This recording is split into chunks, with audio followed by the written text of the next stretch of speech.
제가 지금 말씀드린 이 5가지에 부합하는 회사라면 여러분 사실 당장 퇴사를 하셔야 합니다.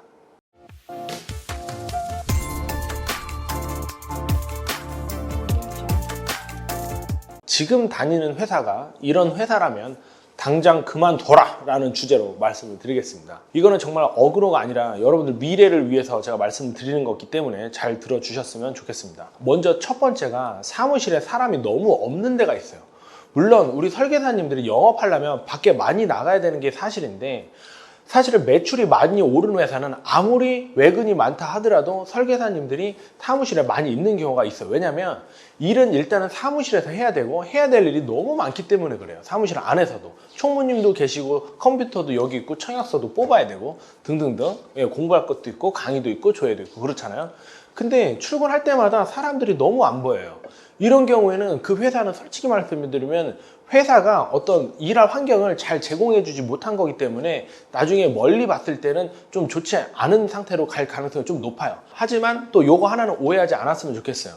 그렇다고 계속 사무실에만 또 있으면 안 돼요. 하루 종일 그냥 자료만 만들고 고객 만날 생각 안 하고 이 생각 저 하고 저 생각하고 그냥 뭐 이렇게 또 커피숍 마셨다가 쉬었다가 또 이렇게만 하시면 또 안 되고, 일을 하다 보면은 자연스럽게 사무실에 나올 수 있다는 얘기입니다. 자연스럽게. 진짜로 사무실에서 너무 사무 업무만 이렇게 보는 경우는 일부 좀 제외를 하고 제가 말씀을 드립니다. 그래서 사무실에 사람이 너무 없다면 여러분들이 계속 다니는 걸 좀 고려를 해보셔야 된다. 두 번째가 관리자 피드백이 너무 느릴 때가 있어요. 뭘 물어봤는데 세워라 내워라요. 답도 안 와. 그리고 심지어 물어본 걸 또 물어봐야 되고 또 물어봐야 되고 이럴 때가 있어요. 관리자가 사실은 딴 생각을 하거나 능력이 없는 경우가 많아요. 그리고 관리자라는 거는 말 그대로 관리자인데 물어보기 전에 알아서 알려주지는 못할 망정 물어보는 것도 피드백이 늦다? 이건 굉장히 문제가 있는 겁니다. 이런 경우에도 사실 그 미래가 그닥 밝지가 않습니다. 그 다음에 세 번째, 이것도 또 관리자 얘기인데, 관리자가 너무 술을 좋아하거나 사적인 일로 자꾸 자리를 비울 때가 있어요. 이런 것도 역시 문제가 돼요. 사무실이라는 거는 되게 집중을 해가지고 일을 해야 되는데 술을 먹는 것도 좋아요. 이제 으쌰으쌰 하면 좋은데 제가 말씀드린 건 너무 먹는다는 거예요. 너무. 근데 대략 횟수로 치면은 한 달에 지점 회식이 1회 이상 넘는다? 이거는 좀 많다라고 봐요. 솔직히 말씀드리면 뭐 한두 명, 3, 4번 모여서 한 번 더 먹는 거랑 상관이 없는데 막 일주일에 막 2번, 막 3번 이런 경우는 이거는 정말 이거는 아닙니다. 나중에 장기적으로 봤을 때 그냥 술 먹는 조직으로 돼 있기 때문에 정말 좋은 사람이어서 일하려고 했을 때 그 사람 튕겨 나갈 가능성이 커요. 그리고 개인사로 뭐 집안에 무슨 일이 있을 수도 있고 뭐 개인사도 있을 수 있겠죠. 하지만 관리자라고 하면 관리를 제대로 하면서, 즉 내가 사무실에 최대한 체류를 하면서 개인 업무를 이렇게 보는 능력을 다 갖고 있습니다. 좋은 관리자라면. 그런데 개인 업무가 우선이고 관리 업무가 우선순위에서 좀 빠진 것 같은 느낌이 든다? 이런 경우도 역시 좀 미래가 그닥 밝지가 않다라고 말씀을 드리겠고요. 네 번째가 동료들이 그냥 관리자가 아니에요. 동료들이 술을 너무 많이 먹는 사람들이 있어요. 동료들이.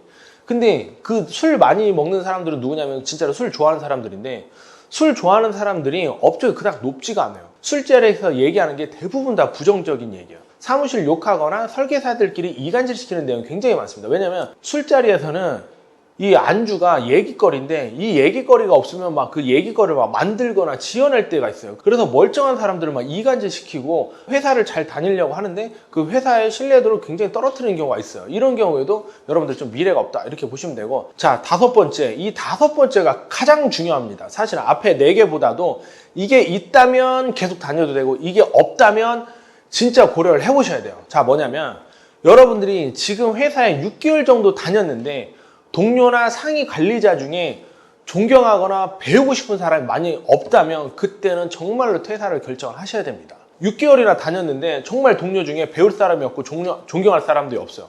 상위 관리자도 마찬가지예요. 사람은 롤모델이 있어야 발전 속도가 빠른데 롤모델이 없으면은 수영 선수가 레이스 치는 사람 없이 그냥 혼자만 수영하는 거기 때문에 기록이 나올 가능성이 굉장히 적습니다. 이 5번째가 정말로 중요한데, 앞에 거 1, 2, 3, 4번이 설령 안 됐다 하더라도 만약에 이 5번째 단 한 명이라도 내가 배우고 싶은 사람이 있고 저 사람이랑 진짜 같이 해보고 싶은 사람이 있으면 정말 다니셔도 되는데, 이 5번째 마저 없다면 여러분들 정말로 고려를 해보시고 이게 맞춰줘야지만 여러분들이 발전할 수 있기 때문에 제가 많은 경험과 이 검증을 통해서 오늘 말씀을 드리는 겁니다.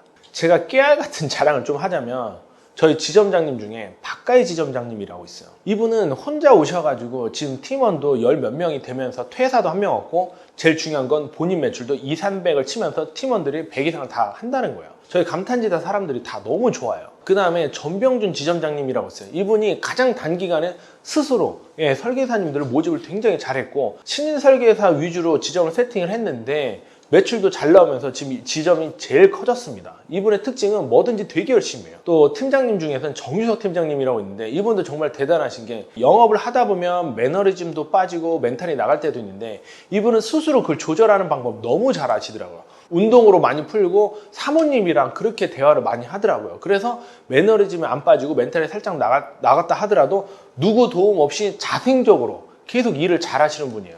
이분들 말고도 뭐 등등등 되게 많아요. 제가 지금 말씀드린 이 5가지에 부합하는 회사라면 여러분 사실 당장 퇴사를 하셔야 합니다.